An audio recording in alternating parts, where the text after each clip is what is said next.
Hai Bun, Assalamualaikum. Apa kabar semuanya? Semoga dalam keadaan sehat dan tetap semangat. Selamat datang nih di channel Moms Riji. Ete punya dua anak yang tinggal di rumah kontrakan.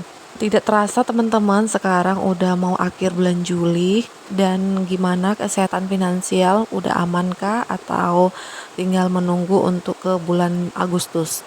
Oke teman-teman, seperti biasa kegiatanku sebagai ibu rumah tangga dengan segala aktivitas yang kulakukan menangani rumah, menangani anak, pak suami, dan diri sendiri. Sambil menemani aktivitasku sebagai ibu rumah tangga, di sini aku membahas nih tentang hidup minimalis dan sesuai judul yang kulakukan adalah cara mengatur keuangan rumah tangga agar tidak boros. Cara mengatur keuangan rumah tangga menjadi langkah penting untuk keberlangsungan hidup keluarga.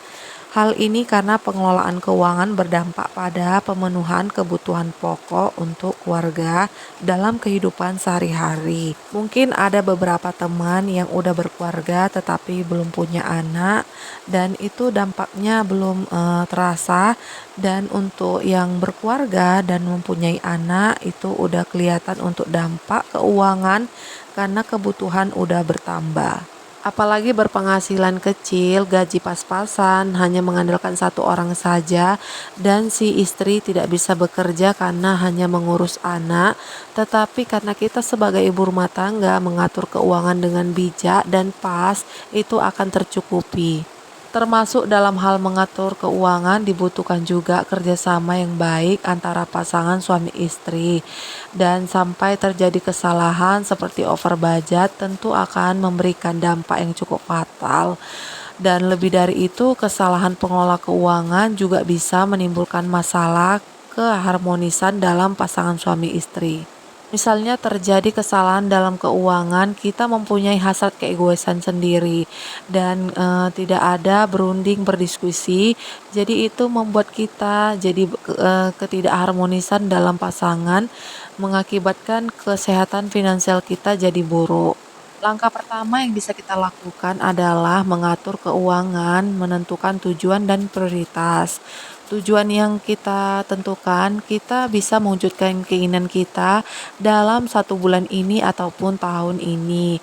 Dan juga kita membuat daftar prioritas, mengalokasikan dana setiap bulan.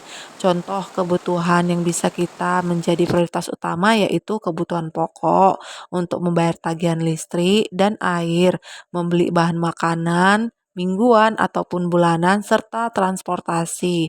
Sedangkan untuk keinginan yang tidak terlalu penting, kita meletakkan itu di urutan prioritas yang bawah. Penetapan prioritas dan tujuan ini akan membantu kita dalam melakukan alokasi keuangan yang sehat.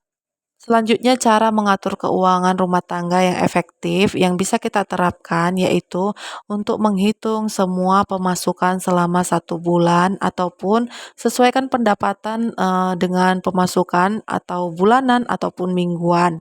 Kemudian kita bisa mengevaluasikan dalam pemasukan pengeluaran mingguan ataupun bulanan dalam mengatur keuangan supaya lebih bijak lagi untuk menjaga kesehatan finansial yang sehat. Di dalam agama Islam, tanggung jawab memberikan nafkah memang dipegang oleh suami, tapi perlu diingat juga istri diperbolehkan untuk membantu suami.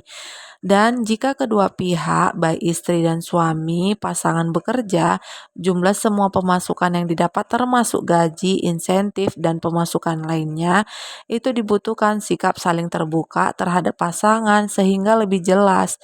Sikap saling terbuka ini akan menciptakan kerjasama yang tepat untuk mengatur keuangan secara realistis. Jujur aja ya teman-teman, di sini aku masih belajar, terus belajar untuk mengenal budgeting dalam mengatur keuangan ibu rumah tangga, dan banyak sekali YouTube channel teman-teman bunda semuanya yang pada pintar, hebat dalam mengatur keuangan dengan gaji sekitaran antara 1 juta, 2 juta per bulannya.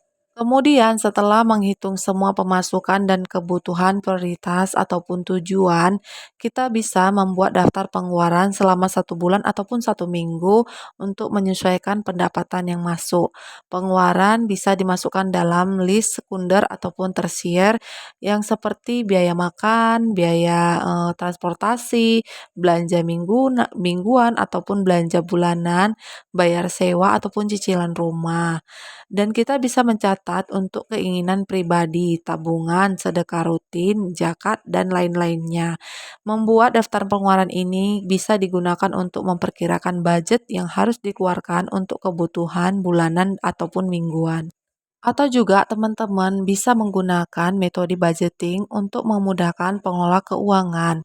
Metode ini terdiri dari beberapa macam mulai dari metode amplop, metode toples, atau lain sebagainya. Metode ini dirasa paling mudah ataupun cocok bisa diterapkan dalam sehari-hari untuk mengelola keuangan. Metode budgeting banyak digunakan oleh masyarakat karena metode ini metode 50%, 30%, 20%. Untuk dana 50%-nya itu seperti memenuhi kebutuhan pokok yaitu membeli beras, belanja mingguan dapur, dan untuk selanjutnya dilakukan 30% itu untuk memenuhi kebutuhan seperti bayar sewa, cicilan rumah, dana darurat, investasi, dan berbuat kebaikan. Dan untuk 20%-nya itu memenuhi kebutuhan keinginan seperti belanja ataupun liburan, jalan-jalan bersama keluarga dalam me time, family time gitu ya teman-teman. Tidak lupa juga untuk mencatat semua pengeluaran dalam cara menghitung keuangan rumah tangga. Karena ini sangat penting dibutuhkan untuk menelusuri kemana saja uang yang telah kita keluarkan. Dan tidak ada lagi pertanyaan kemana kita pergi untuk mengeluarkan uang.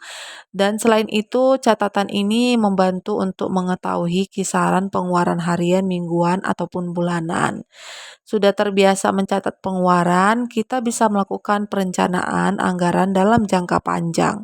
Dan ini cara yang paling terpenting mengatur keuangan yang wajib diterapkan untuk menyiapkan penyimpanan tabungan atau melakukan investasi. Apalagi jika sudah memiliki anak sekolah dari TK, SD sampai ke jenjang lebih tinggi, itu kita usahakan untuk membuat penyimpanan tabungan tersendiri dan untuk memiliki kebutuhan dana bisa tersimpan dengan aman. Misalnya cara yang kulakukan teman-teman, alhamdulillahnya kalau aku punya anak sekolah masih 1 orang dulu dan berkelanjutan untuk di tahun depan menyusul adik Jianya. Dan aku di sini udah pengalaman dari Abang Rizkinya masa TK dan itu memang benar-benar sangat terbantu sekali karena ada bendahara dari sekolah dan setiap harinya itu menabung di buku tabungan dan untuk mengusahakan untuk mengisi setiap harinya karena pada saat membutuhkan di ujung akhir tamat perpisahan sekolah itu terbantu sekali karena memerlukan biaya untuk dana perpisahan dan untuk dana selanjutnya ke jenjang SD itu terbantu juga alhamdulillahnya. Dan sekarang udah memasuki tahun ajaran baru, Abang Rizkinya masuk sekolah SD, kemudian udah ada buku tabungannya dikasih sama wali kelas, dan aku berpikir untuk 6 tahun ke depan lebih baik lagi dalam menyimpan tabungan karena untuk kebutuhan Abang Rizkinya untuk masuk ke jenjang lebih tinggi lagi. Menurutku investasi yang baik adalah untuk kebutuhan anak dalam sekolah pendidikan itu terpenuhi dan tercukupi. Mungkin ada teman-teman yang belum bisa menabung, semoga dengan menonton channelku ini dapat sedikit motivasi, inspirasi dengan membuat tabungan seperti ini yang mempunyai anak yang sekolah. Dan itu ketepatan teman-teman di sekolahnya ada sistem menabung. Jadi mungkin ada teman-teman yang mempunyai anak di sekolahannya itu tidak ada sistem menabung. Mungkin bisa teman-teman melakukan rekening terpisah sendiri khusus untuk kebutuhan dengan menyimpan aman dan kesehatan finansial dalam tabungan. Dan yang terakhir adalah teman-teman, cara mengatur keuangan yang paling terpenting lagi adalah kunci mengatur keuangan semakin efisien itu adalah disiplin.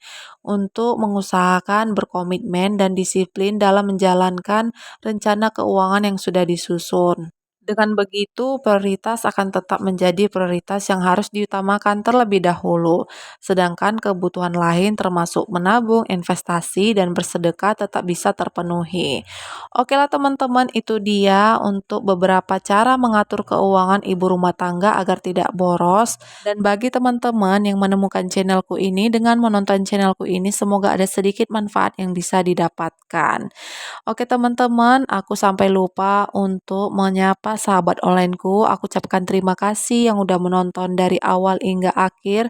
Semoga kalian selalu dilimpahkan rezekinya dan sehat selalu. Amin ya robbal alamin.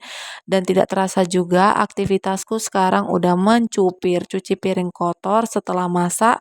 Pasti semua berantakan untuk meja dapur dan wastafel. Jadi harus benar-benar dibersihkan seluruhnya agar lebih wangi, bersih, dan nyaman untuk bagian dapur dan meja kompor. Right there on top of the moon, we could sit and do nothing. I wish we were bold to just fly. Baiklah teman-teman, sampai di sini dulu aktivitasku. Sampai jumpa di video selanjutnya. Maaf bila ada kata-kata salah. Assalamualaikum, terima kasih.